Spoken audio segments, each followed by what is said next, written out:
কিছুদিন ধরে ফারহানা বিথির বাড়াবাড়ি অনেকটাই বেড়ে গেছে। আর এই বাড়াবাড়িতে এবার প্রাণ গেল ফারহানা বিথির দেবরের। সোশ্যাল মিডিয়ায় এই মর্মান্তিক মৃত্যুর খবর ভাইরাল হয়েছে। ফারহানা বিথি ও রাদের শাস্তি দাবি করেছেন নেটিজেনরা। ছেলে মানুষই করতে করতে যেন প্রাণ দিয়ে দিল সাকিব নামের ২৬ বছরের এক যুবক।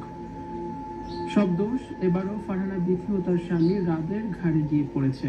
১৫ জন ছেলে মেয়েকে রাজি করিয়ে ফারহানা বিথি ও রাত ৮টি মোটরসাইকেল নিয়ে যাবেন রাজশাহী থেকে সাজেকে। সবাইকে বুঝিয়ে গভীর রাতে মোটরসাইকেলে করে রওনা হয় সাজেকে। দীর্ঘ ২৭ ঘন্টা বাইক রাইড করে সাজেকে পৌঁছায় সবাই। হইহুল্লোড় করতে করতেই পৌঁছেছিল তারা। এরপর তাদের সাহস আরো বেড়ে যায়। সাজেকে গিয়ে বাইক রাইড করে পাহাড়ে ওঠার প্রতিযোগিতা শুরু করে দেয় সবাই মিলে। আর এতেই ঘটে মর্মান্তিক দুর্ঘটনা। নিয়ন্ত্রণ হারিয়ে পাহাড় থেকে বাইক নিয়ে ছিটকে পড়ে যায় সাকিবুল নামের ২৬ বছরের এক যুবক। দুষ্টুমি করতে করতেই হেসে খেলে যেন জীবনটা দিয়ে দিল সাকিব। আর সব হয়েছে বিথি ও রাদের জন্যই। তারা ২ দিন পর পর মানুষজনকে জড়ো করে ট্যুর দেয়। ট্যুরের নামে এভাবে খামখেয়ালি করে মেতে ওঠে রাত বিথি। এগুলো তাদের রোজকার রুটিন। এর আগে বেশ কয়েকবার মারাত্মক সড়ক দুর্ঘটনার কবলে পড়েছিল বিথি ও রাত। একটুর জন্য তারা প্রাণ নিয়ে ফিরেছে। আল্লাহ ছাড় দেয় কিন্তু ছেড়ে দেন না। এতবার দুর্ঘটনার শিকার হয়েও নিজেকে শুধরাতে পারেননি রাত বিথি।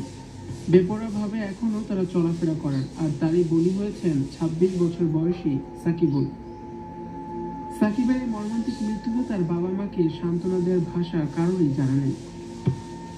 স্বপ্নবাজ এই তরুণ অনেক স্বপ্ন নিয়ে পৃথিবী ছেড়ে চলে গেলেন। ফারহানা বিথি রাদের ২ দিন পর পর এই ধরনের বাড়াবাড়ি বন্ধ করতে বলেছেন নেটিজেনরা।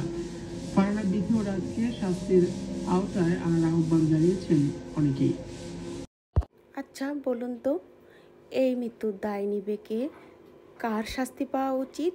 ফারহানা বিথির বেপরোয়া চলাফেরার জন্য আর ভিডিওতে ভিউজ পাওয়ার জন্য অতিরিক্ত লোভের কারণেই কিন্তু আজ বলি হয়ে গেল একটি তাজা প্রাণ।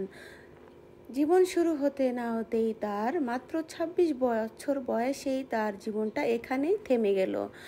আর তার বাবা মা হারিয়ে ফেললেন তাদের বুকের একমাত্র মানিককে।